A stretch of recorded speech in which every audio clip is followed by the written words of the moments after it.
കർത്താവായ യേശുക്രിസ്തുവിന്റെ നാമത്തിൽ സ്നേഹവന്ദനം. വീണ്ടും ഒരു വിശുദ്ധ ദിവസം കൂടെ ദൈവസന്നിധിയിലിരുന്ന് ദൈവത്തെ ആരാധിക്കാൻ, ദൈവത്തെ മഹത്വപ്പെടുത്തുവാൻ നമ്മുടെ ജീവിതത്തിലും ആയുസ്സിലും ദൈവം നൽകിയ അവസരങ്ങൾക്കായിട്ട് നന്ദിയോട് സ്തോത്രം ചെയ്യാം. പ്രത്യേകിച്ച് ഈ നേരിടുന്ന നാളുകളിൽ ദേവാലയത്തിൽ കടന്നു വരാതെ നമ്മുടെ ഭവനങ്ങളിൽ ഇരുന്ന് ദൈവത്തെ ആരാധിക്കുകയാണല്ലോ.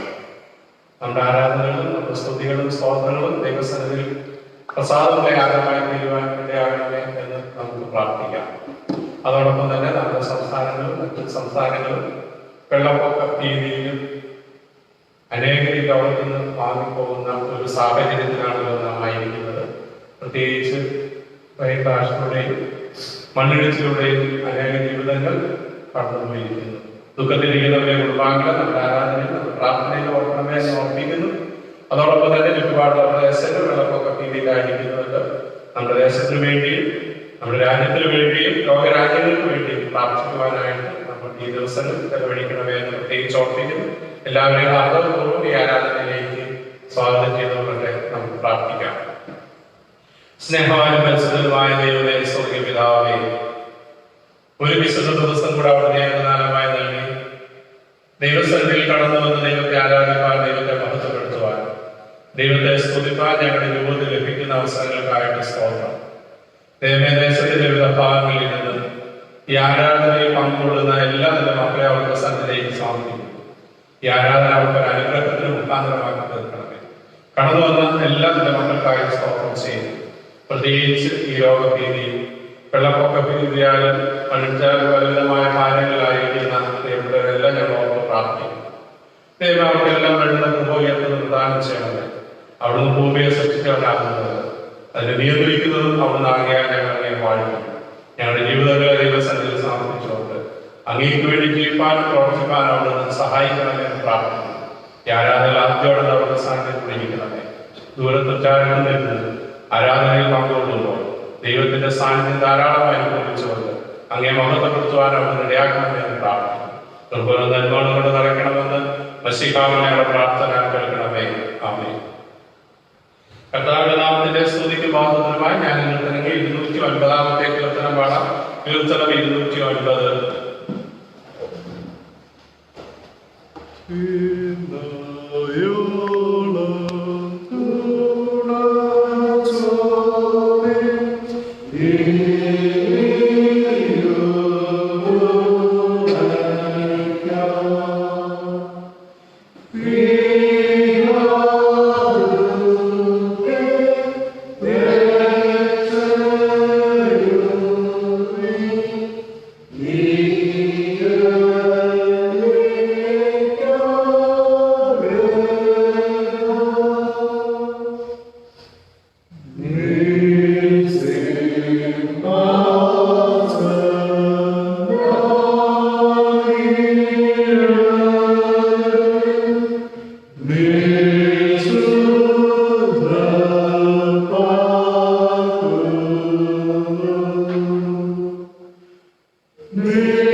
പിതാവാകുന്നു അവനെ നമസ്കരിക്കുന്നവർ ആത്മാവിലും സത്യത്തിലും നമസ്കരിക്കണം.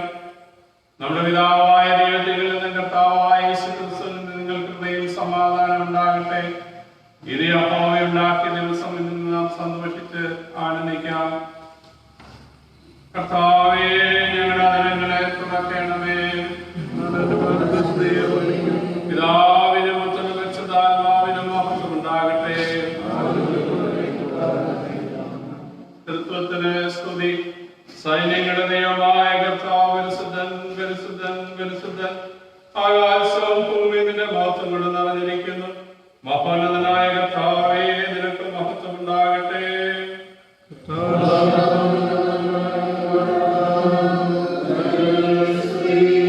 ദൈവമേ, നീ പരിശുദ്ധനാകുന്നു.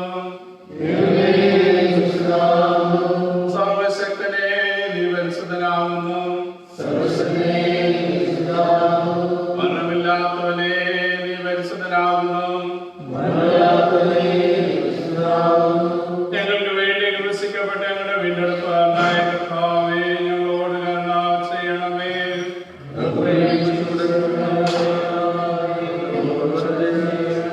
പരിശുദ്ധാത്മാവായ കർത്താവേ, ഞങ്ങളോട് കരുണ ചെയ്യണമേ.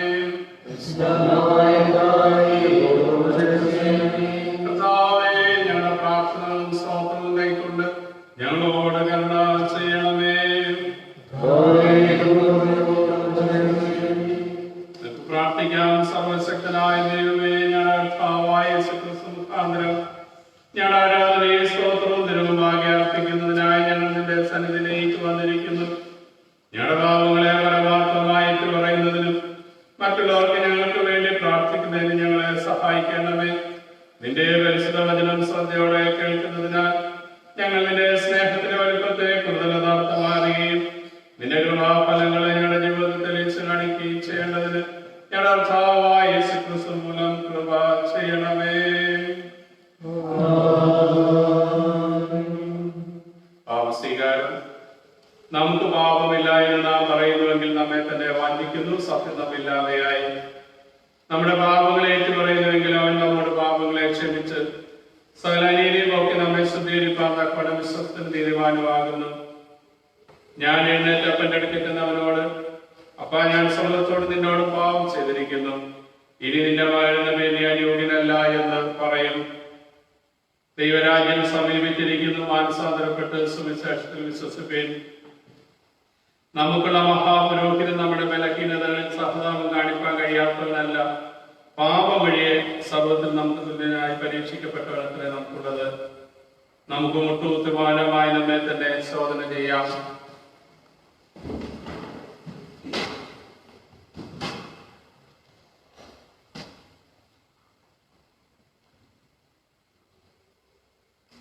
ദൈവസന്നിധിയിൽ കടന്നു വന്ന്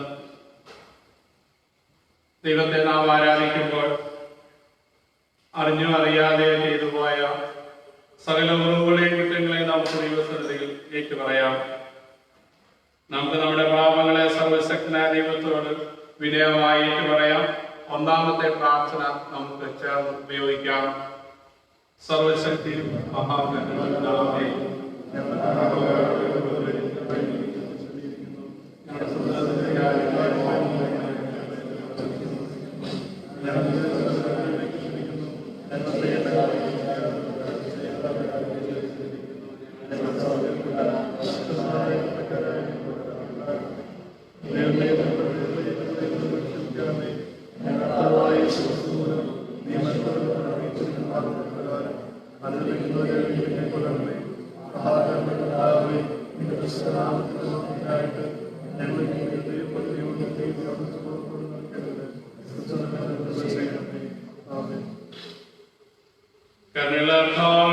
വിശ്വാസമുള്ള ജനങ്ങൾ തങ്ങളുടെ സകല പാപങ്ങളിൽ ശുദ്ധീകരിക്കപ്പെട്ട് ശാന്ത മനസ്സോടെ നിന്നെ സേവിപ്പാനായിട്ട് അവർക്ക് പാപമോചനവും സമാധാനം നൽകണമെന്ന് ഞങ്ങളുടെ കർത്താവായ യേശുക്രിസ്തു മൂലം ഞങ്ങൾ നിന്നോട് അപേക്ഷിക്കുന്നു.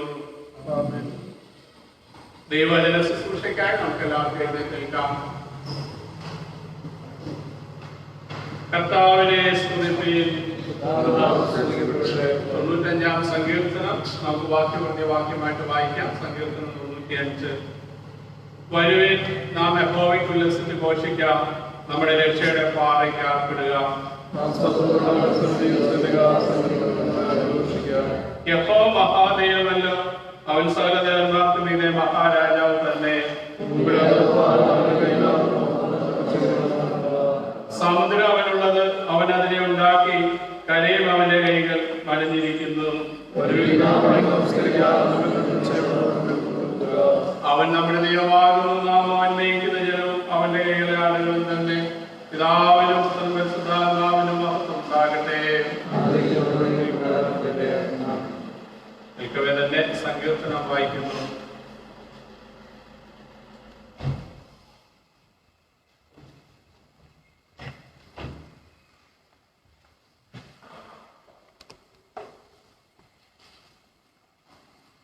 ഇന്ന് കാലത്തേക്കാൾ നിശ്ചയിച്ചിരിക്കുന്ന പ്രത്യേക സങ്കീർത്തനം 127. 127 സങ്കീർത്തനം നമുക്ക് വാക്യപ്രതിവാക്യമായി വായിക്കാം.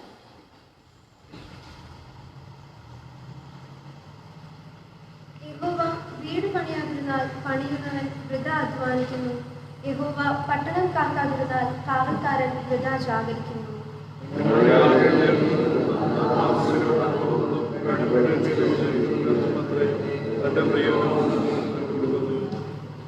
മക്കൾ യഹോവ നൽകുന്ന അവകാശവും ഉദരഫലവും അവൻ തരുന്ന പ്രതിഫലവും തന്നെ.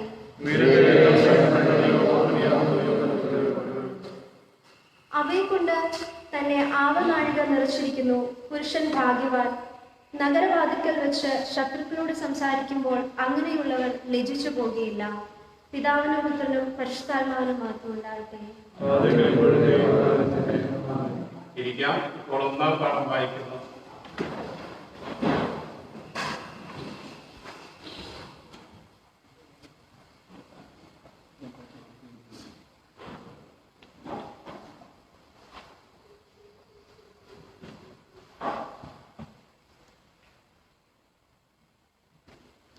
ഇന്ന് കാലത്തേക്കാൾ നിശ്ചയിച്ചിരിക്കുന്ന പഴയ നിയമ പാഠഭാഗം ഉൽപ്പത്തി പുസ്തകം 2-ാം അധ്യായം 18-ാം വാക്യം മുതൽ 25-ാം വാക്യം വരെ. ഉൽപ്പത്തി പുസ്തകം 2-ാം അധ്യായം 18-ാം വാക്യം മുതൽ 25-ാം വാക്യം വരെ എഴുതപ്പെട്ടിരിക്കുന്ന ദൈവവചനങ്ങളെ കേൾപ്പി. അനന്തരം യഹോവയായ ദൈവം മനുഷ്യൻ ഏകനായിരിക്കുന്നതെന്നല്ല, ഞാൻ അവന് തക്കതായ തുണ ഉണ്ടാക്കി കൊടുക്കും എന്ന് അരുളി ചെയ്തു. യഹോവയായ ദൈവം ഭൂമിയിലെ സകല മൃഗങ്ങളെയും ആകാശത്തിലെ എല്ലാ പറവുകളെയും നിലത്തു നിന്ന് നിർമ്മിച്ചിട്ട് മനുഷ്യൻ അവയ്ക്ക് എന്ത് പേരിടുന്നതെന്ന് കാണുവാൻ അവന്റെ മുമ്പിൽ വരുത്തി. സകല ജീവജന്തുക്കൾക്കും മനുഷ്യനിട്ടത് അവയ്ക്ക് പേരായി. മനുഷ്യന് എല്ലാ കന്നുകാലികൾക്കും ആകാശത്തിലെ പറവുകൾക്കും എല്ലാ കാട്ടുമൃഗങ്ങൾക്കും പേരിട്ടു. എങ്കിലും മനുഷ്യന് തക്കതായ തുണ കണ്ടു കിട്ടിയില്ല. ആകയാൽ യഹോവയായ ദൈവം മനുഷ്യന് ഒരു ഗാഢനിദ്ര വരുത്തി. അവൻ ഉറങ്ങിയപ്പോൾ അവന്റെ വാരിയെല്ലുകളിൽ ഒന്നെടുത്ത് അതിനു പകരം മാംസം പിടിപ്പിച്ചു. യഹോവയായ ദൈവം മനുഷ്യനിൽ നിന്നെടുത്ത വാരിയെല്ലിനെ ഒരു സ്ത്രീയാക്കി അവളെ മനുഷ്യന്റെ അടുക്കൽ കൊണ്ടുവന്നു. അപ്പോൾ മനുഷ്യൻ, ഇത് ഇപ്പോൾ എന്റെ അസ്ഥിയിൽ നിന്ന് അസ്ഥിയും എന്റെ മാംസത്തിൽ നിന്ന് മാംസവുമാവുന്നു. ഇവളെ നരനിൽ നിന്ന് എടുത്തിരിക്കാൻ ഇവൾക്ക് നാരി എന്ന് പേരാകുമെന്ന് പറഞ്ഞു. അതുകൊണ്ട് പുരുഷൻ അപ്പനെയും അമ്മയെയും വിട്ടുപിരിഞ്ഞ് ഭാര്യയോട് പറ്റിച്ചേരും. അവർ ഏക ദേഹമായി തീരും. മനുഷ്യനും ഭാര്യയും ഇരുവരും നഗ്നരായിരുന്നു. അവർക്ക് നാണം തോന്നിയില്ലാതാരും. ഇങ്ങനെ ഇവിടെ പഴയ പാഠം അവസാനിക്കുന്നു.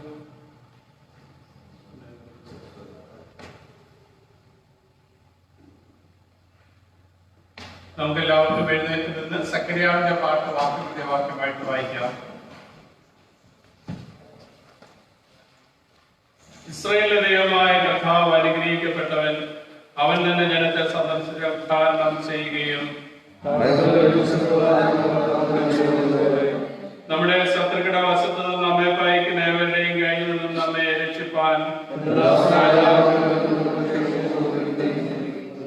നമ്മുടെ പിതാക്കന്മാരോട് കരുണ പ്രവർത്തിക്കേണ്ടതിനും നമ്മുടെ ശത്രുക്കളുടെ കയ്യിൽ നിന്ന് രക്ഷിക്കപ്പെട്ട് നാം ആയിക്കാലമൊക്കെയും ഭയം കൂടാതെ തിരുവിൽ വിശുദ്ധിയിലും നീതിയിലും തന്നെ ആരാധിപ്പാൻ നമുക്ക് കൃപ നൽകുമെന്ന് അവൻ നമ്മുടെ മിയോവയിലെ അത്യുന്നത പ്രവാചകൻ എന്ന് വിളിക്കപ്പെടും കർത്താവിന്റെ വഴി ഒരുക്കുവാനും നമ്മുടെ ദൈവത്തിന്റെ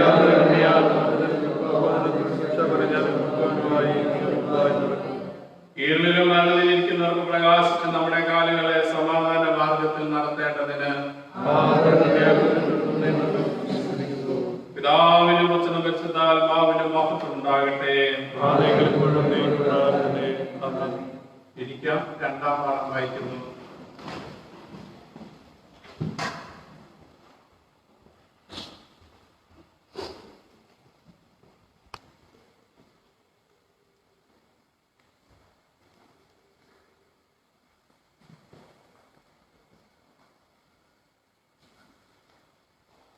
ഇന്നത്തെ ആരാധനയ്ക്കായി തിരഞ്ഞെടുത്തിരിക്കുന്ന രണ്ടാം പാഠം എബ്രായർ എഴുതിയ ലേഖനം 13-ാം അധ്യായം 1 മുതൽ 6 വരെ. എബ്രായർ 13-ാം അധ്യായം 1 മുതൽ 6 വരെ എഴുതപ്പെട്ടിരിക്കുന്ന ദൈവവചനങ്ങളെ കേൾപ്പീൻ. സഹോദര പ്രീതി നിലനിൽക്കട്ടെ. അതിഥി സൽക്കാരം മറക്കരുത്. അതിനാൽ ചിലർ അറിയാതെ ദൈവദൂതന്മാരെ സൽക്കരിച്ചിട്ടുണ്ടല്ലോ. നിങ്ങളും തടവുകാർ എന്ന പോലെ തടവുകാരെയും നിങ്ങളും ശരീരത്തിൽ ഇരിക്കുന്നവരാകിയാൽ അനുഭവിക്കുന്നവരെയും ഓർത്തുകൊള്ളുവീൻ. വിവാഹം എല്ലാവർക്കും മാന്യവും കിടക്ക നിർമ്മലവുമായിരിക്കട്ടെ. എന്നാൽ ദുർനടപ്പുകാരെയും വ്യഭിചാരികളെയും ദൈവം വിധിക്കും. നിങ്ങളുടെ നടപ്പ് ദ്രവ്യാഗ്രഹമില്ലാതായിരിക്കട്ടെ. ഉള്ളതുകൊണ്ട് തൃപ്തിപ്പെടുവീൻ. ഞാൻ നിന്നെ ഒരു നാളും കൈവിടുകയില്ല, ഉപേക്ഷിക്കുകയുമില്ല എന്ന് അവൻ തന്നെ അരുളി ചെയ്തിരിക്കുന്നുവല്ലോ. ആകയാൽ കർത്താവ് എനിക്ക് തുണ, ഞാൻ പേടിക്കുകയില്ല. മനുഷ്യൻ എന്നോട് എന്തു ചെയ്യുമെന്ന് നമുക്ക് ധൈര്യത്തോടെ പറയാം. ഇങ്ങനെ രണ്ടാം പാഠം അവസാനിച്ചിരിക്കുന്നു.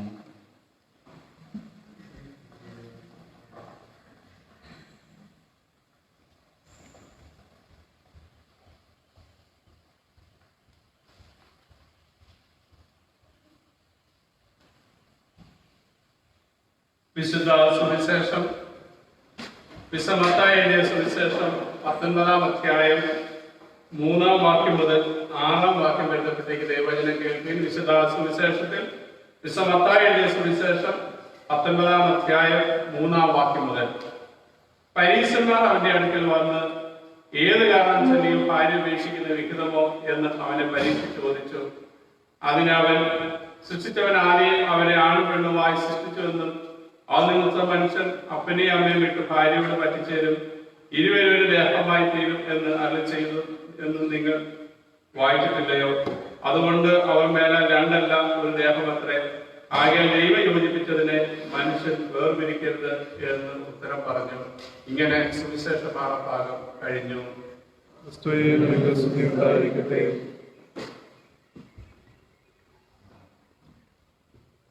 ഞാൻ ഈ കീർത്തനങ്ങളിൽ 177-ാം കീർത്തനം പാടാം. കീർത്തനം 177.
പ്രാർത്ഥിക്കാം. പരിശുദ്ധനായ ദൈവമേ, സ്വർഗ്ഗപിതാവേ, വീണ്ടും തിരുസഭയിൽ കടന്നു തന്നെ ആരാധിപ്പാൻ ഞങ്ങൾക്ക് ലഭിക്കുന്ന മുഖാന്തരങ്ങളെ ഓർത്ത് സ്തോത്രം. മനുഷ്യനേകനായിരിക്കുന്ന നിങ്ങൾ അവർ നക്കതുണയെ പ്രദാനം ചെയ്ത് കുടുംബമായി ഈ ലോകത്തിൽ ജീവിക്കുമ്പോൾ വിവാഹത്തിലൂടെ ഉടമ്പടിയുടെ ആഘോഷമായി തീരുവാൻ ദൈവസന്നിധിയിൽ ഞങ്ങളെ തന്നെ കുടുംബമായി സമർപ്പിക്കാൻ ജീവിതത്തിൽ ലഭിക്കുന്ന മുഖാന്തരങ്ങൾക്കായി സ്തുതിക്കുന്നു. അല്പസമയം ദൈവവചനത്തിൽ ചിന്തിക്കുകയും ധ്യാനിക്കുകയും ചെയ്യുമ്പോൾ നല്ല ആലോചനകളും ചിന്തകളും വിചാരങ്ങളും ഞങ്ങളുടെ മേൽ അവിടെ നയിക്കണമേ. അടിയുടെ വായിലെ വാക്കുകൾ ഞങ്ങളുടെ ഹൃദയത്തിലെത്താനും അവിടുത്തെ ഉത്സാഹകരമായി ലഭ്യമാറാകണമേ. ആമേൻ. എല്ലാവർക്കും ഇരിക്കാം. പെന്തക്കോസ്തിന് പിൻപ് 10-ാം ഞായറാഴ്ചയാണ് ഇന്ന്.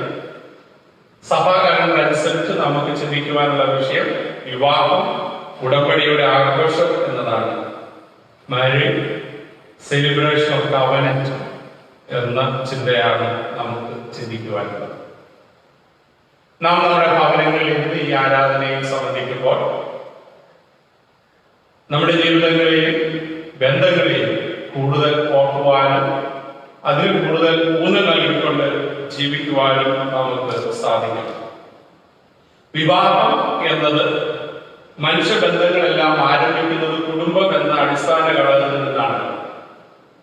അതിന്റെ ഭാഗമായി സ്ത്രീ പുരുഷന്മാർ ഭാര്യ ഭർത്താക്കന്മാരായി കുടുംബ ബന്ധത്തിലേക്ക് പ്രവേശിക്കുന്നതിലൂടെയാണ് ബന്ധങ്ങൾ ആരംഭിക്കുന്നത്. അതിന്റെ ഫലമായിട്ട് മറ്റു ബന്ധങ്ങൾ ഉണ്ടാകുന്നതായിട്ട് നാം കാണുന്നുണ്ട്. മാതാപിതാക്കൾ, മക്കൾ, സഹോദരങ്ങൾ തുടങ്ങിയ ബന്ധങ്ങളും അതിന്റെ പശ്ചാത്തലത്തിൽ നമുക്ക് കാണുവാൻ സാധിക്കുന്നു. വിവാഹം എന്ന ശുശ്രൂഷ നമുക്ക് വിവാഹ ശുശ്രൂഷയാണ്, കൂദാശയല്ല.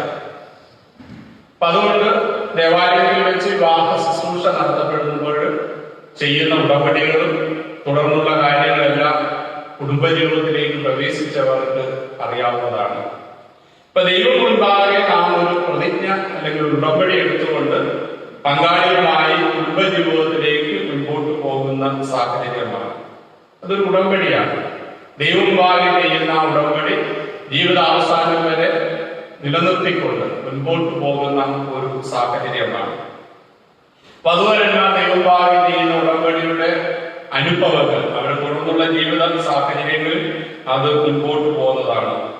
ഈ ഉടമ്പടി ഒരു ആഘോഷമാണ്. എന്താണ് നാം വിവാഹ ഉടമ്പടി ചെയ്യുന്നത് എന്ന് നമ്മൾ സാധാരണ പലപ്പോഴും ഓർക്കുന്നത് നല്ലതാണ്. ദൈവമുൻപാകെ ഈ ഉടമ്പടികൾ പ്രവർത്തനങ്ങളുമായി മുന്നോട്ട് പോകുമ്പോൾ ദൈവത്തിന്റെ ഉദ്ദേശവും ദൈവത്തിന്റെ കാഴ്ചപ്പാടുകൾ കുടുംബ ബന്ധങ്ങളിൽ, കുടുംബ ജീവിതത്തിൽ നാം മനസ്സിലാക്കേണ്ടത് ആവശ്യമാണ്.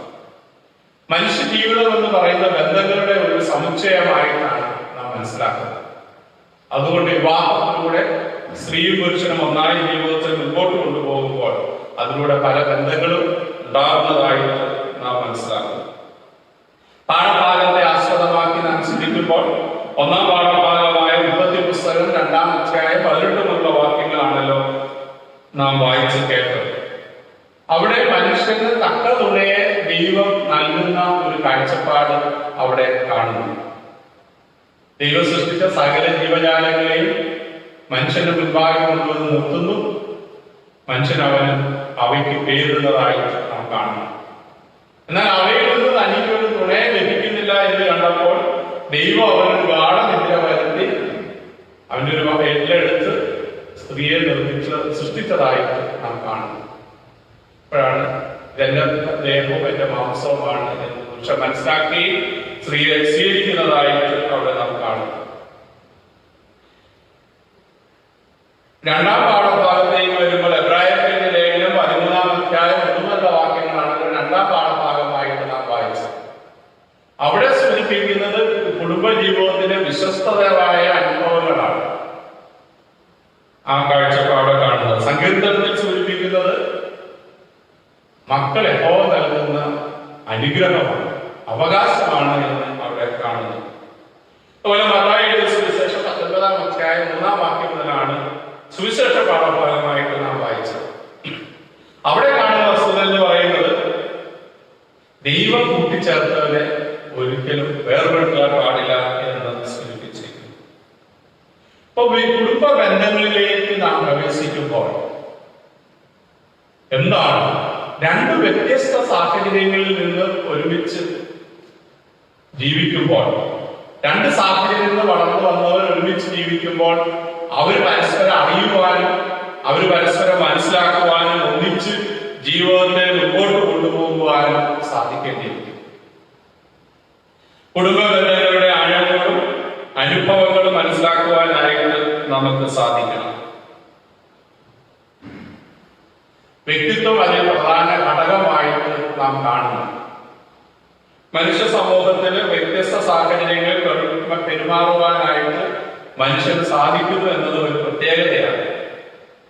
വ്യക്തിത്വത്തിന്റെ യഥാർത്ഥമായ അവസ്ഥ കുടുംബ ബന്ധങ്ങളിലാണ് കൂടുതലായിട്ട് മനസ്സിലാക്കുന്നത്. ചില മനഃശാസ്ത്രജ്ഞന്മാർ പറയുന്നത് സമൂഹത്തിൽ മനുഷ്യൻ അഭിനയിക്കുകയാണ് എന്ന് പറയുന്നത്. യഥാർത്ഥ വ്യക്തിത്വം പലപ്പോഴും അവനവന്റെ സമൂഹത്തിൽ കാണിക്കുന്നില്ല എന്നാണ് ചില മനഃശാസ്ത്രജ്ഞന്മാർ സൂചിപ്പിച്ചിരിക്കുന്നത്. പക്ഷെ കുടുംബ ബന്ധങ്ങളിലേക്ക് വരുമ്പോൾ യഥാർത്ഥമായ സാഹചര്യത്തിൽ ഉൾക്കൊണ്ടുകൊണ്ട് ജീവിതത്തെ മുൻപോട്ട് കൊണ്ടുപോകുവാനായിട്ട് സാധിക്കണം. അവിടെ മുഖംമൂടി നഷ്ടപ്പെട്ട വ്യക്തിത്വമാണ് കുടുംബ ബന്ധങ്ങളിൽ ഉണ്ടാകുന്നത്. അതുകൊണ്ട് ഉടമ്പടിയുടെ അനുഭവത്തിൽ വ്യക്തിബന്ധങ്ങൾക്ക് പ്രാധാന്യം നൽകിക്കൊണ്ട് മുൻപോട്ട് പോകുവാനായിട്ട് സാധിക്കണം. മുഖംമൂടിയില്ലാതെ രണ്ട് വ്യക്തികൾ പരസ്പരം മനസ്സിലാക്കുകയും അറിയുകയും സ്നേഹത്തിലൂടെ ഉണ്ടാകുന്ന ഐക്യവുമാണ് കുടുംബ ബന്ധങ്ങളിലൂടെ നമുക്ക് കാണുവാൻ സാധിക്കുന്നത്. ഇതിനെ ദൈവം കൂട്ടിച്ചേർത്തതാണ്. ആ ഒരു ചിന്തയോടുകൂടി ജീവിതത്തെ മുൻപോട്ട് കൊണ്ടുപോകണം. ആദാമിന്റെ ജീവിതത്തിൽ ഉണ്ടായ അനുഭവം നമുക്ക് താൻ ഏകനാണ് എന്ന തിരിച്ചറിവാണ് ആദാമിന് ദൈവം തക്ക തുണയെ പ്രദാനം ചെയ്തതായിട്ട് നാം കാണുന്നുണ്ട്. തന്റെ ഏകാഗ്രതയെ പരിഹരിക്കുവാനായിട്ട് ആദാമിന് സാധിക്കാതെ വരുമ്പോൾ അവൻ സകല ജീവജാലങ്ങളിലേക്ക് തിരിയുകയും അവയ്ക്ക് പേരിടുകയും ചെയ്തുവെങ്കിലും തന്റെ മനുഷ്യന്റെ ആവശ്യത്തിന് തന്റെ മനസ്സിനിണങ്ങിയ പങ്കാളിയെ കണ്ടെത്തുവാനായിട്ട് അവൻ അവിടെ സാധിച്ചില്ല. ഇവിടെ ഒരു വലിയ അനുഭവങ്ങളെ നമുക്ക് കാണുവാൻ സാധിക്കുന്നത് ദൈവിക കൂട്ടായ്മയിൽ മനുഷ്യനോട് നിൽക്കുവാൻ മറ്റ് ജീവജാലങ്ങൾക്ക് സാധിക്കുന്നില്ല എന്ന കാഴ്ചപ്പാട് ആദാം തിരിച്ചറിഞ്ഞു എന്ന് ചില പഠനങ്ങൾ കാണാം, ചില പഠിതാക്കൾ പറയുന്നു.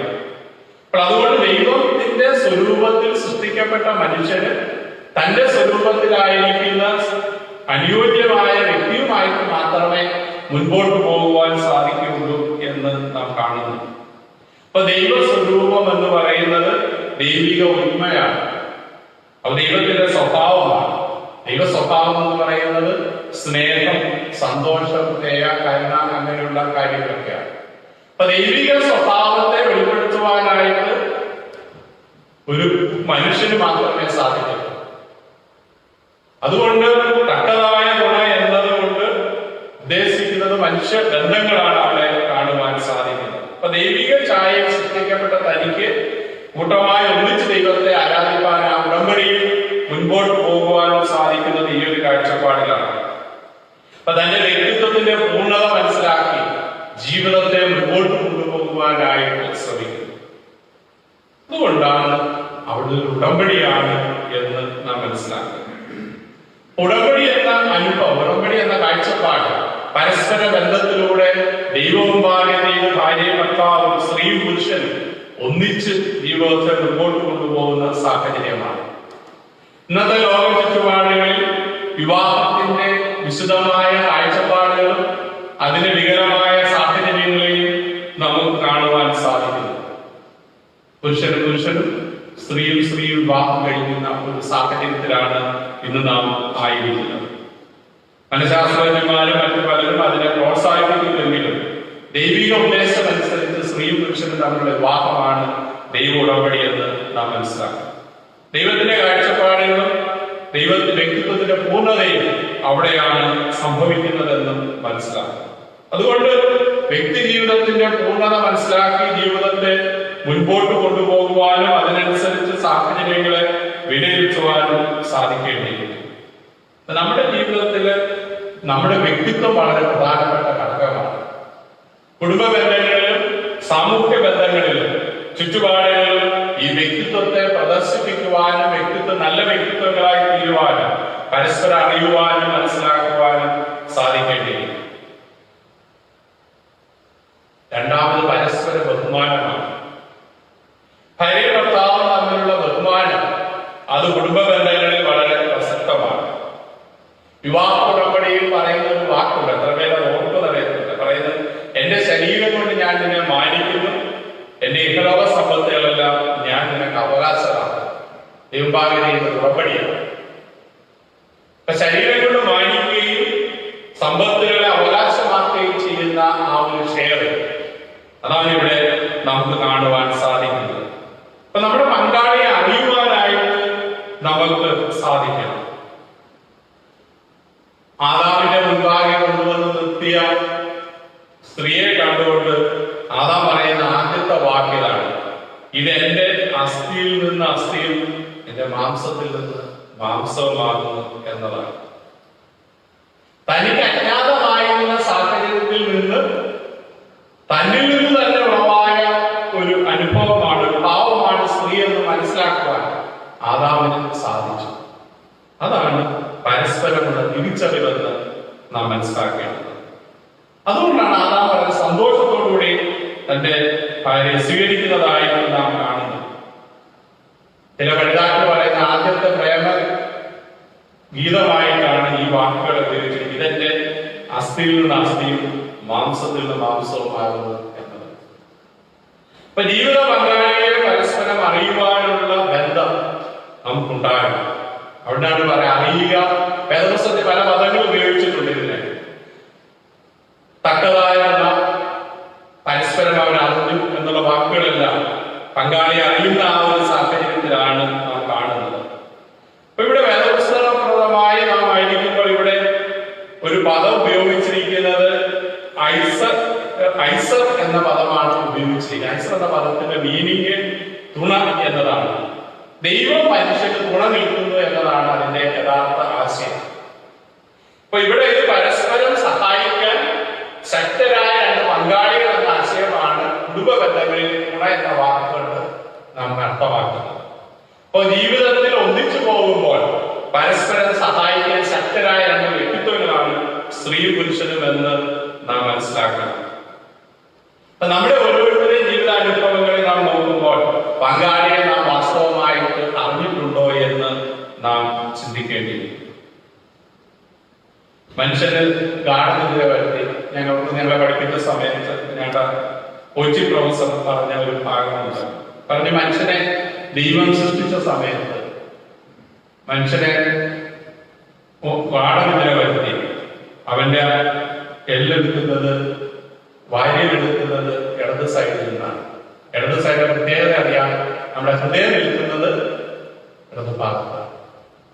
അതിലെന്ന് പറയുന്നത് ഹൃദയം എന്ന് പറയുന്നത് സ്നേഹത്തിന്റെ പ്രതീകമാണ്. അതായത് പങ്കാളി സ്നേഹത്തിന്റെ പ്രതീകമായിട്ടാണ് നമ്മുടെ പങ്കാളിയെ നാം മനസ്സിലാക്കേണ്ടത്, പങ്കാളിയെ കാണേണ്ടത്. അപ്പൊ പരസ്പര സ്നേഹവും പരസ്പര കരുതലുമാണ്. കാരണം ചില കഥകൾ അതിന്റെ പിന്നാലെ ആ ഒരു ഭാഗത്തെ ആസ്പദമാക്കി ഉണ്ടായിട്ടുണ്ട്. സ്ത്രീയെ തലയിൽ നിന്ന് എടുത്തിരുന്നെങ്കിൽ അത് പുരുഷന്റെ തലയ്ക്ക് മേലായിരുന്നതിനെ, കാൽപാദത്തിൽ നിന്ന് എടുത്തിരുന്നെങ്കിൽ താഴെ ആയവരുടെ, അങ്ങനെ പല കഥകളും പിന്നീട് അതിന്റെ പിന്നാലെ ഉണ്ടായിട്ടുണ്ട്. പക്ഷെ ദൈവം സ്ത്രീയെ സൃഷ്ടിക്കുമ്പോൾ പുരുഷന്റെ ഹൃദയഭാഗത്ത് നിന്നാണ് അസ്ഥി എടുത്തത്. അവിടെ നിന്നാണ് സൃഷ്ടിപ്പ് ഉണ്ടാകുന്നത്. അതുകൊണ്ട് മനുഷ്യന്റെ പൂർണ്ണനാകുന്നത് വിവാഹത്തിലൂടെയാണ്. വിവാഹത്തിലൂടെ പൂർണ്ണമാകുമ്പോൾ അവിടെ ഒരു സ്നേഹത്തിന്റെ ഒരനുഭവം അവിടെ കാണുവാൻ സാധിക്കും. ആശയവിനിമയവും പരസ്പരം കരുതുവാനും പരസ്പരം സ്നേഹിക്കുവാനും അവിടെ കാണുന്നു. അപ്പൊ പരസ്പരം അറിയുക, പരസ്പരം മനസ്സിലാക്കുന്ന ബന്ധം, അത് കുടുംബ ബന്ധത്തിലൂടെയാണ് നാം മനസ്സിലാക്കുന്നത്. പങ്കാളിയെ അറിയുന്നതിലൂടെ ജീവിതത്തിന്റെ അനുഭവം ആഘോഷമാക്കുന്നതായിട്ട് നാം മനസ്സിലാക്കുന്നു. അപ്പൊ സ്ത്രീയും പുരുഷനും ഇവിടെ വേദപുസ്തകത്തിൽ ഒരു ഭാഗമുണ്ട്. ആദ്യ ഭാഗങ്ങളിൽ നാം നോക്കുമ്പോൾ അവിടെ കാണുന്ന വസ്തുത എന്ന് പറയുന്നത് സ്ത്രീ പുരുഷന് നഗ്നരായിരുന്നെങ്കിലും അവർക്ക് ലജ്ജ തോന്നിയിരുന്നില്ല എന്ന ഭാഗം അവിടെ പ്രസക്തമാണ്.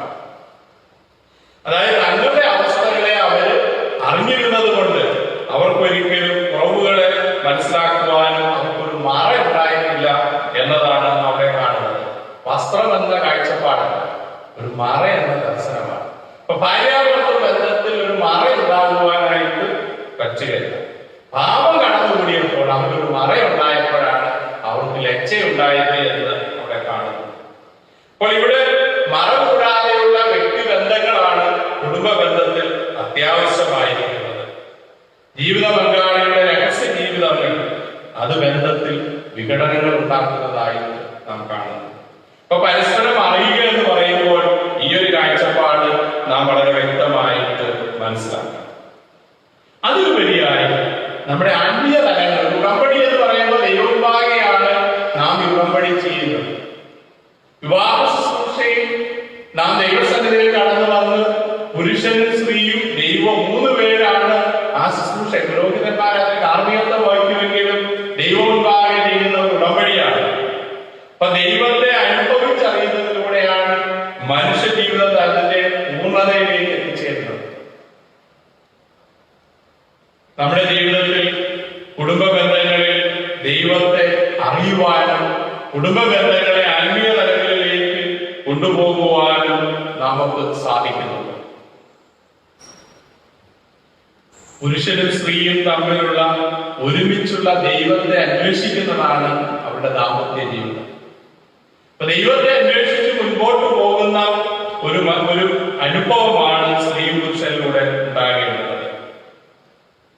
നമ്മുടെ ഓരോരുത്തരുടെയും ബന്ധങ്ങളിലേക്ക് നാം ഒന്ന് തിരിഞ്ഞു നോക്കുക. നമ്മുടെ കുടുംബ ബന്ധങ്ങളിലും ജീവിത പശ്ചാത്തലങ്ങളിലും ദൈവത്തിന് എത്ര പ്രാധാന്യം നൽകിയിട്ടുണ്ട് എന്ന് നാം മനസ്സിലാക്കണം. വിവാഹ ശുശ്രൂഷയിൽ സാധാരണ ഒരു വാഗ്ദാന ശുശ്രൂഷയുടെ സമയത്ത് പറയാറുണ്ട്, മണിനാഥം കേൾക്കുമ്പോഴൊക്കെ ആരാധനയ്ക്കും പ്രാർത്ഥനയ്ക്കുമായിട്ട് ദേവാലയത്തിൽ കടന്നു വരണം. ദൈവം നിങ്ങൾക്ക് മക്കളെ തരുമ്പോൾ അവരെ വിശ്വാസത്തിൽ വളർത്തണം. ഇതൊക്കെയാണ് വിവാഹത്തിന്റെ ആദ്യ ദിവസം ദേവാലയത്തിൽ വെച്ച് നൽകപ്പെടുന്ന പ്രബോധനങ്ങളുടെ ഭാഗമായിട്ടുള്ളത്. നാം പലപ്പോഴും എന്താണ് സംഭവിക്കുന്നത്? വിവാഹത്തിന്റെ ആദ്യ നാളുകളിൽ നമ്മൾ സംഭവിക്കുന്ന എല്ലാം വിരുന്നിനൊക്കെ പോകും. പള്ളിയിൽ പോകാനായിട്ട് സമയമില്ല. വീട്ടുകാരെല്ലാം വീട്ടിൽ ഞായറാഴ്ചയാകുമ്പോൾ പബ്ലിക് ഹോളിഡേയാണ്. വീട്ടുകാരുടെ സന്തോഷം, പോകുന്നവർക്ക് സന്തോഷം. ആരാധനയും മറ്റു കാര്യങ്ങളും ഉപേക്ഷിച്ച് മറ്റ് ലോകപ്രകാരമുള്ള ജീവിത സാഹചര്യങ്ങളിലേക്ക് പോകും. ഞാൻ പലപ്പോഴും ക്ലാസ് എടുക്കുന്ന സമയത്ത് പറയും, നിങ്ങൾ എവിടെ വിരുന്നിന് പോയാലും നിങ്ങൾ അവിടെയുള്ള ആരാധനയെ സംബന്ധിക്കണം. ഇല്ലെങ്കിൽ മാതൃഇടവകയിൽ ആരാധനയെ സംബന്ധിച്ചതിന് ശേഷമേ ഇങ്ങനെയുള്ള കാര്യങ്ങൾക്ക് പോകാവൂ. അത് വീട്ടുകാർ രാവിലെ ചിന്തയെടുക്കണം. നമ്മളെ രാവിലെ നിങ്ങൾ ആരാധന കഴിഞ്ഞ് വരണമെന്ന് പറയുവാനായിട്ട് മാതാപിതാക്കൾ വിളിക്കപ്പെടുന്നവരും ആ ഒരു അവബോധം ഉണ്ടാകും. അപ്പോൾ ആ നല്ല വിശ്വാസ ജീവിതത്തിൽ തലമുറകളെ അഭ്യസിപ്പിക്കുവാനും അതിലുപരിയായ ദേവാലയങ്ങളിൽ വെച്ച് ചെയ്യുന്ന പ്രതിജ്ഞയെ പുതുക്കുവാനും അതിനനുസരിച്ച് ജീവിക്കുവാനും നമ്മളവരെ സഹായിക്കുകയാണ്. പലപ്പോഴും മാതാപിതാക്കൾ അതിൽ നിന്ന് പിന്മാറിക്കൊണ്ട് അവരുടെ ഇഷ്ടപ്രകാരം ജീവിക്കുവാനും അതിനനുസരിച്ച് മുൻപോട്ട് പോകുവാനുമുള്ള അവസരമുണ്ട്. അങ്ങനെ പ്രശ്നങ്ങൾ ഉണ്ടാകുമ്പോഴാണ് പിന്നീട് പലപ്പോഴും കാണുന്നത്. പല കുടുംബ ബന്ധങ്ങളിലെ പ്രശ്നങ്ങളുടെ മുഖ്യ കാരണമായിട്ട് കാണുന്നത് ദൈവാശ്രയമില്ലാതെ, പുരുഷനോ സ്ത്രീയോ ആർക്കെങ്കിലും ഒരാൾക്ക് ദൈവാശ്രയമില്ലാതെ വരുമ്പോഴാണ് പല ബന്ധങ്ങളും ശിഥിലമാകുന്നതായിട്ട് നാം കാണുന്നത്. ദൈവാശ്രയം ഉണ്ടെങ്കിൽ പരസ്പരം ക്ഷമിക്കുവാനും സ്നേഹിക്കുവാനും കരുതുവാനും ഒന്നിച്ചു മുൻപോട്ട് പോകുവാനും സാധിക്കും. അതുകൊണ്ട് വിവാഹ ജീവിത ഉടമ്പടിയുടെ ആത്മീയത, നമ്മുടെ ബന്ധങ്ങളുടെ ആത്മീയതയെ നാം മുൻപോട്ട് മനസ്സിലാക്കുമ്പോൾ അതിനനുസരിച്ച് ജീവിതത്തെ മുൻപോട്ട് കൊണ്ടുപോകാൻ നമുക്ക് സാധിക്കും.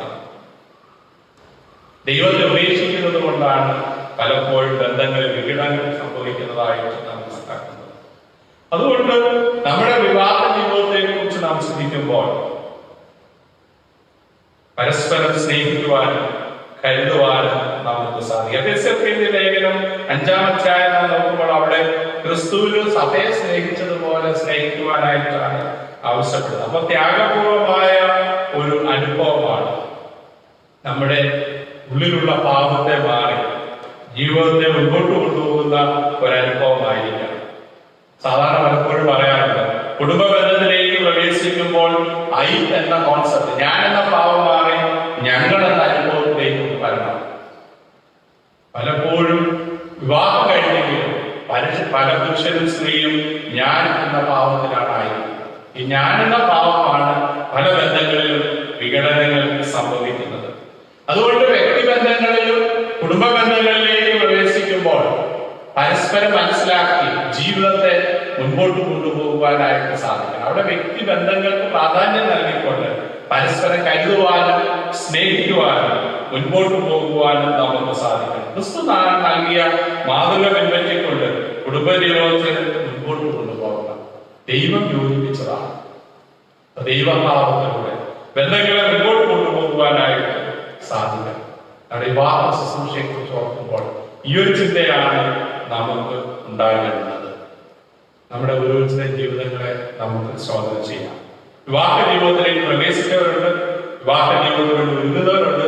ഇവിടെ യുവജനങ്ങൾ ഇവിടെ ഉണ്ട്, അവർ അതിനുവേണ്ടി മാനസികമായി തയ്യാറായിട്ടുണ്ട്. അപ്പോൾ ഈ കാലങ്ങളിൽ സാഹചര്യങ്ങളെല്ലാം നമ്മൾ ചിന്തിക്കുമ്പോൾ വിവാഹത്തിന്റെ പ്രധാനമായ അനുഭവം എന്ന് പറയുന്നത് ദൈവവുമായിട്ടുള്ള ഉടമ്പടിയാണ്. പങ്കാളിയുമായിട്ടുള്ള ആ ഉടമ്പടിയിൽ ആ ദൈവത്തെ മുൻനിർത്തിക്കൊണ്ട് ആത്മീയമായ അനുഭവത്തിലൂടെ ദൈവവിശ്വാസത്തിൽ തലമുറകളെ അഭ്യസിപ്പിക്കുവാനും മുൻപോട്ട് പോകുവാനും നമുക്ക് സാധിക്കണം. അപ്പൊ ദൈവ കൃപ ധാരാളമായി അനുഭവിച്ചുകൊണ്ട് മുൻപോട്ട് പോകുവാൻ നമുക്ക് സാധിക്കണം. ദൈവത്തിന്റെ സ്നേഹം, ദൈവത്തിന്റെ കരുത്ത് പരസ്പരം ബന്ധങ്ങളിൽ നിലനിർത്തിക്കൊണ്ട് മുൻപോട്ട് പോകുവാൻ ദൈവം നിലവെച്ചതാൽ മുഖാന്തരം നമ്മെ ദൈവത്തിനെയും സഹായിക്കുന്നതാകട്ടെ. ആമേൻ.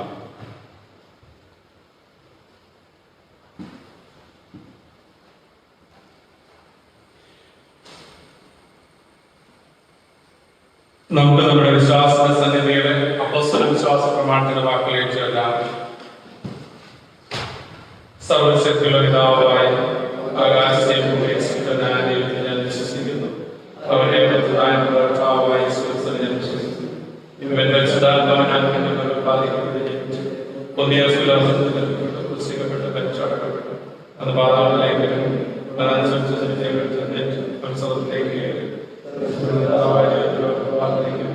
അവിടെ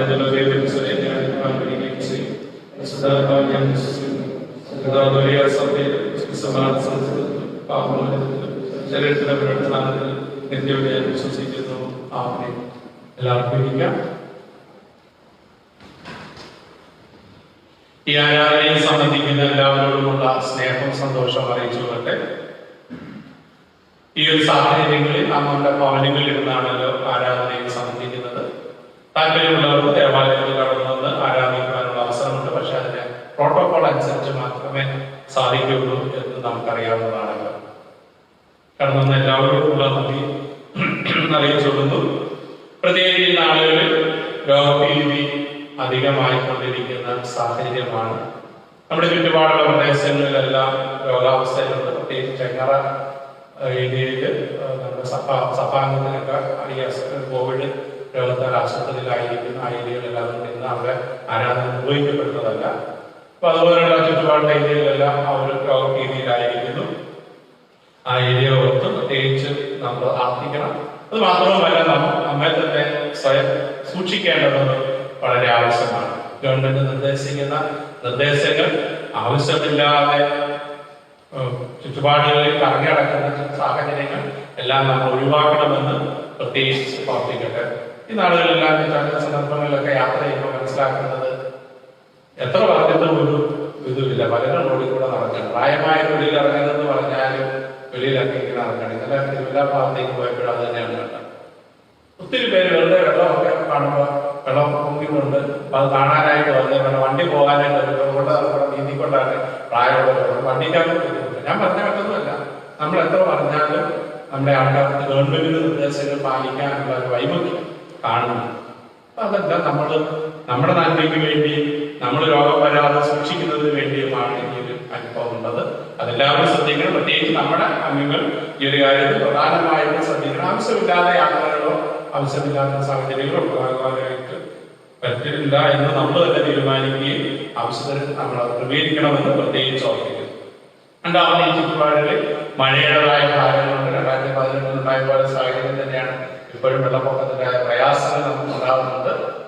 നമ്മൾ സുരക്ഷിതരായിരിക്കണം. നമ്മൾ ശ്രമിക്കണം. ആവശ്യങ്ങൾക്കനുസരിച്ച് സഹായിക്കുവാനും അതിനനുസരിച്ച് മുൻപോട്ട് പോകാനും സാധിക്കണമെന്ന് പ്രത്യേകിച്ച് ഓർമ്മിക്കുന്നു. പ്ലെയിൻകാഴ്ചയുടെ കുറച്ചുപേരുടെ ജീവിതം നഷ്ടപ്പെട്ടു. ദുഃഖത്തിരിക്കുന്ന കുടുംബാംഗങ്ങൾ ഓർക്കണം. മണ്ണിടിച്ചിലൂടെ ചിലരുടെ ജീവിതം നഷ്ടപ്പെട്ടു. ആ കുടുംബങ്ങളെല്ലാം ഓർത്ത് പ്രാർത്ഥിക്കുകയും നമ്മൾ കഴിയുന്ന സഹകരണങ്ങൾ നൽകുവാൻ എല്ലാവരും ഉത്സാഹിക്കണമെന്നും പ്രത്യേകിച്ച് ഓർമ്മിച്ചോട്ടെ. പ്രാർത്ഥനയ്ക്കായിട്ട് നമുക്ക് ഒരുങ്ങാം. പ്രത്യേകിച്ച് ഈ ആഴ്ചയിൽ ജന്മദിനം ആഘോഷിച്ചവരെയും വിവാഹവാക്യം ആഘോഷിച്ചവരെ പ്രാർത്ഥിക്കുക. ഒരു വർഷക്കാലം ദൈവത്തിന്റെ ജീവിതത്തിൽ നൽകിയ എല്ലാ നന്മകൾക്കായിട്ട് നമുക്ക് ദൈവത്തിന് സ്തോത്രം ചെയ്യാം. പുതിയ വർഷം നമുക്ക് അനുഗ്രഹത്തിന്റെ വർഷമാക്കി തീർക്കട്ടെ എന്ന് പ്രാർത്ഥിക്കാം. സ്നേഹവാനും പരിശുദ്ധമായ ദൈവമേ, സ്വർഗ്ഗീയ പിതാവേ, ഈ അനുഗ്രഹിക്കപ്പെട്ട സമയത്തിനായി സ്തുതിക്കുന്നു. ഞങ്ങളുടെ നാളുകൾ പെരുകുന്നത് ഓർമ്മ മാത്രം മനസ്സിലാക്കി നന്ദിയുടെ ഹൃദയം തുടങ്ങി മഹത്വപ്പെടുത്തുവാൻ അങ്ങേ സ്തുതിപ്പാൻ ഞങ്ങളുടെ ജീവിതത്തിലും ആയുസ്സിലും നൽകുന്ന അവസരങ്ങൾക്കായിട്ട് സ്തോത്രം. ദൈവയാഴ്ച ജന്മദിനാഘോഷിച്ച എല്ലാവരെയും അവിടുത്തെ സന്നിധിയിലേക്ക് സമർപ്പിക്കുന്നു. ഒരു വർഷക്കാലം അവരുടെ ജീവിതത്തിൽ അവിടെ നൽകിയ എല്ലാ നന്മകൾക്കായിട്ട് സ്തോത്രം. പുതിയ വർഷം അനുഗ്രഹത്തിന്റെ വർഷമാക്കി തീർക്കണമേ. വിവാഹവാർഷികം ആഘോഷിക്കുന്നവരോർത്ത് പ്രാർത്ഥിക്കുന്നു.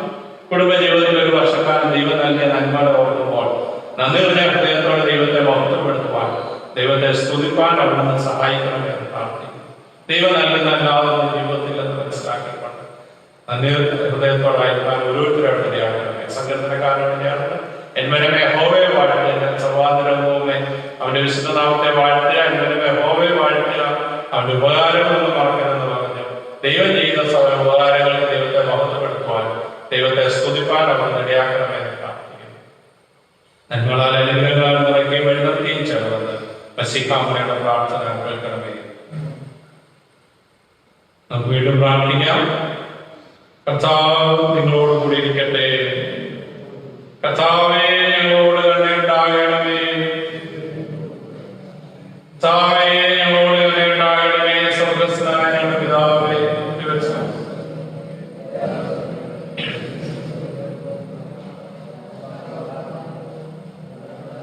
ചെയ്യുന്ന പോലെ ഞങ്ങളെ ക്ഷമിക്കണമേ. ഞങ്ങളെ പരീക്ഷയിലുണ്ടാകണമേ. രാജ്യവും ശക്തി മഹത്വം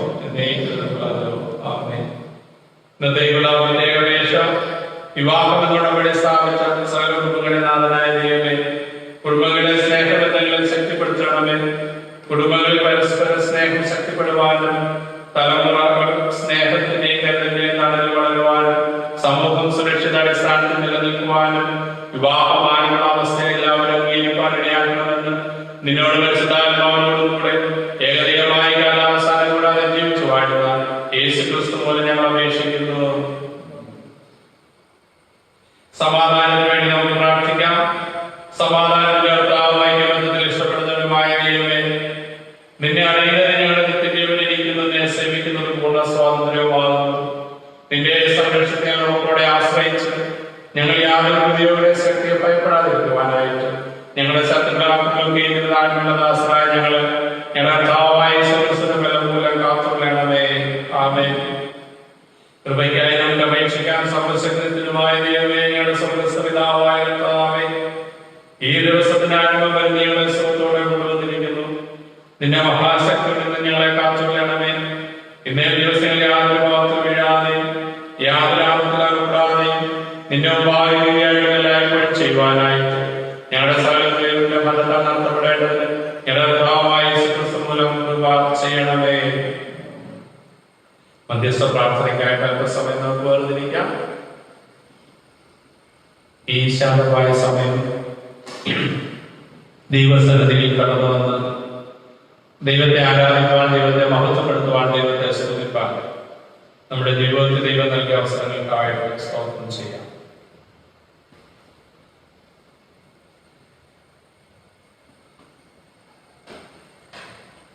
ഒരാഴ്ചകാലം ദൈവം നമ്മെ പരിപാലിച്ചു. വിവിധ സന്ദർഭങ്ങളിലൂടെ നാം കടന്നു പോയപ്പോൾ ദൈവത്തിന്റെ കരുതൽ, ദൈവത്തിന്റെ സംരക്ഷണയും നമ്മോട് കൂടെ നമ്മെ കാത്തു സൂക്ഷിച്ചതിനായും സ്തോത്രം ചെയ്യാം.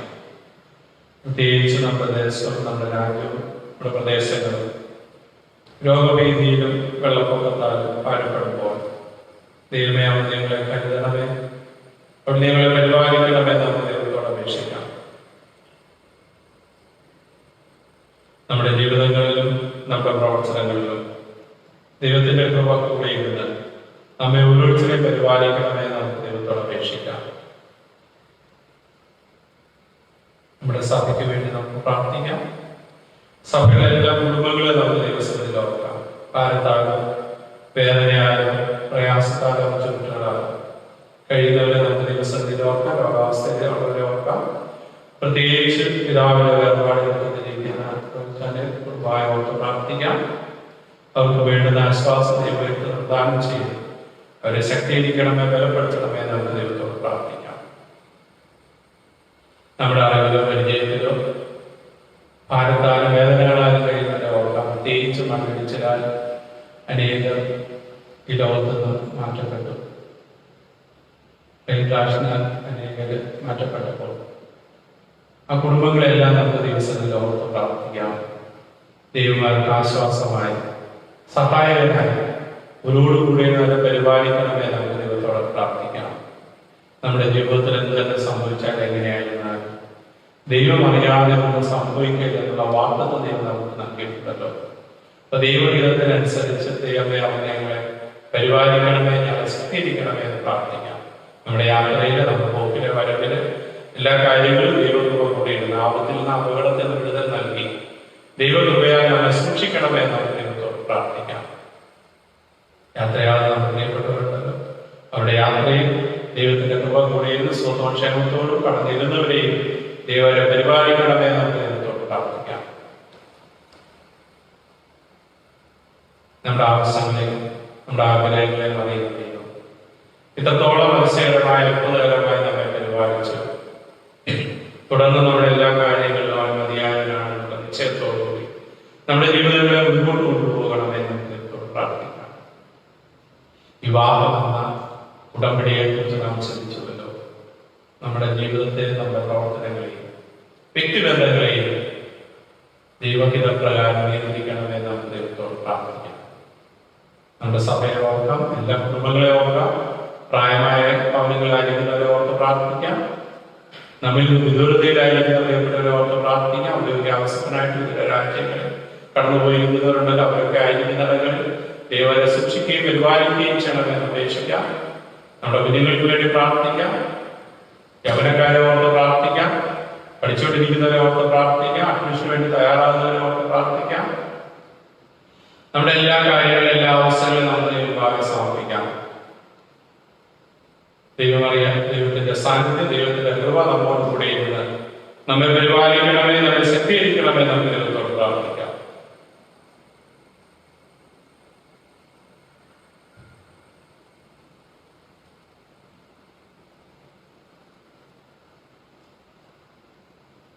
നമ്മുടെ വ്യക്തിപരമായ ആവശ്യങ്ങളെ നമുക്ക് ദൈവഭാഗം സമർപ്പിക്കാം.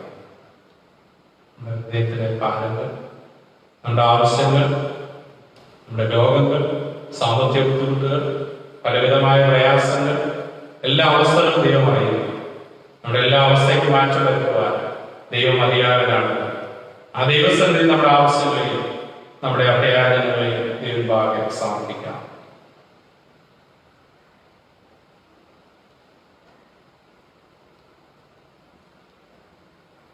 ഈ ആരാധനയെ സംബന്ധിക്കുന്ന എല്ലാവിധ മക്കളെയും ദിവസത്തിൽ ഓർക്കാം.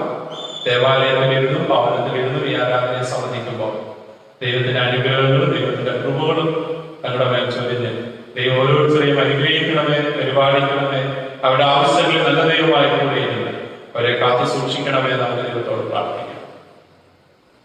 അടുത്താഴ്ച കടന്നു പോകണം.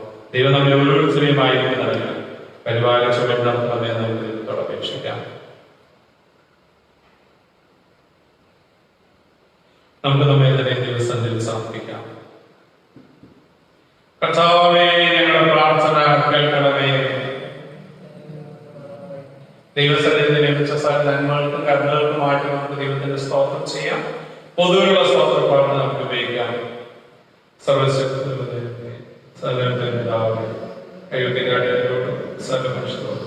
നിനക്കുള്ള സകല നന്മയ്ക്കായിട്ട് ആന്തരക്കായിട്ട് ഞങ്ങൾ നിനക്ക് മഹാവിനിയുടെ സ്തോത്രം ചെയ്യും. ഞങ്ങളെ സത്യത്തിൽ പരിപാലിക്കുന്നത് ഈ ആഴ്ചയിലെ സകലങ്ങൾക്ക് വേണ്ടി എല്ലാവരും സ്നേഹത്തിന് വേണ്ടി, കൃപാവലികൾക്ക് വേണ്ടി, മഹത്വത്തിന്റെ പ്രത്യാശത്തിന് വേണ്ടി ഞങ്ങൾ നിന്നെ സ്തുതിക്കുന്നു. ഞങ്ങളുടെ ഹൃദയങ്ങളുമായി ഞങ്ങളെ തീരേണ്ടതിന് നിന്നെ സേവിക്കാനുള്ള ഞങ്ങളൊക്കെ വിശുദ്ധിയോടും നീതിയോടും നിലപാടാണെന്ന് ഞങ്ങളുടെ അതിഥികൾ കൊണ്ട് മാത്രമല്ല ഞങ്ങളുടെ നിന്റെ സ്തുതിയെ പ്രസപ്പെടുത്തേണ്ടതിന് നിന്റെ സന്നദ്ധ കരുണമെന്ന് ഞങ്ങളായ മൂലം ഞങ്ങളോട് അപേക്ഷിക്കുന്നു. അവൾ നിനക്ക് പരിശുദ്ധാത്മാവും സർവ്വമാനവും കലാസായിരിക്കും. സർവശക്തിയുള്ള ദൈവമേ, ഈ സമയത്ത് മനസ്സോടെ പൊതുവായ അപേക്ഷകളെ കഴിക്കാൻ നിനക്ക് വന്നിരിക്കുന്നു. രണ്ടാമത് നിന്റെ നാമത്തിൽ കൂടി വേണ്ട അപേക്ഷകൾ പ്രകാരം നൽകുന്ന വാഗ്ദത്തം ചെയ്തിരിക്കുന്നു. ഇപ്പോൾ കർത്താവേ, നിന്റെ ഞങ്ങളുടെ അപേക്ഷകൾ കേട്ടുവാരണമെന്ന് വ്യക്തി യഹോവയുടെ സത്യത്തിന്റെ പരിജ്ഞാനം പരലോകത്തിൽ നിത്യയുടെ കഴിയണമേ. ആമേൻ.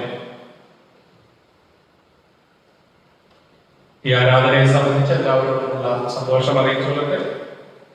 ക്രിസ്തീയ ഗീതങ്ങളിൽ 169 ഗീതം പാടി നമ്മുടെ സ്തോത്ര വഴിപാടുകളെ സമർപ്പിക്കാം. ഗീതം 169.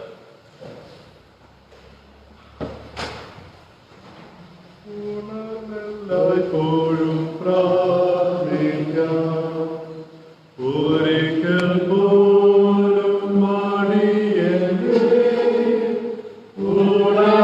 എല്ലായ്പ്പോഴും പ്രാർത്ഥിക്കാം.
നമുക്ക് നാം സമർപ്പിച്ച വഴിപാടിനെ നമുക്ക് നമ്മെ തന്നെ ദിവസത്തിൽ സമർപ്പിച്ചുകൊണ്ട് പ്രാർത്ഥിക്കാം. സർവശക്തനായ ദൈവമേ, സ്വന്തം പുത്രനെ ആദരിക്കാതെ ഞങ്ങൾക്ക് എല്ലാവർക്കും വേണ്ടി ഏൽപ്പിച്ചിരിക്കുകയും അവനോടുകൂടെ സകലവും ഞങ്ങൾക്ക് സൗജന്യമായി നൽകുകയും ചെയ്തിരിക്കുന്ന സ്വന്തം സവിതാവേ, ഞങ്ങൾ നിരുപായോട് സമർപ്പിക്കുന്ന വഴിപാടുകളെ കൈക്കൊള്ളണമേ. ഞങ്ങൾ ഞങ്ങളുടെ ദേഹം കൊണ്ടും ദേഹം കൊണ്ട് ആത്മാവ് കൊണ്ടും നിന്നെ സത്യമായി സാന്ദ്രമായി സേവിക്കുകയും നിന്റെ സേവയിൽ ഞങ്ങളുടെ പൂർണ്ണ സന്തോഷാനന്ദം കണ്ടെത്തുകയും ചെയ്യേണ്ടതിന് ഈ ദാനങ്ങളോട് ഞങ്ങളെ തന്നെ കേൾപ്പിച്ചെല്ലുവാൻ ഞങ്ങൾ കർത്താവായ യേശുക്രിസ്തു മൂലം കൃപ ചെയ്യണമേ. ആശീർവാദം. ദൈവത്തിന്റെ കരുണയിൽ ഞങ്ങൾ നിങ്ങളെ കരമേൽപ്പിക്കുന്നു. പിതാവും പരിശുദ്ധാത്മാവുമായ സർവശക്തനായ ദൈവത്തിന് നിങ്ങളുടെ ഇടയിലുണ്ടായി എല്ലായ്പ്പോഴും നിങ്ങളോടുകൂടി ഇരിക്കട്ടെ. ഈ ആരാധനയിൽ കൂടുതൽ ജാഗ്രത പങ്കെടുത്ത എല്ലാവരോടുമുള്ള സ്നേഹവും സന്തോഷവും അറിയിച്ചുകൊള്ളുന്നു. ഗവൺമെന്റ് നിർദ്ദേശിക്കുന്ന നിർദ്ദേശങ്ങൾ അനുസരിച്ച് ആരാധന പ്രതികരണങ്ങൾ അറിയിക്കുന്നതാണ് എന്ന് ഓർമ്മിക്കട്ടെ. കർത്താവ് നിങ്ങളോടുകൂടി ഇരിക്കട്ടെ. നാം സമാധാനത്തോടെ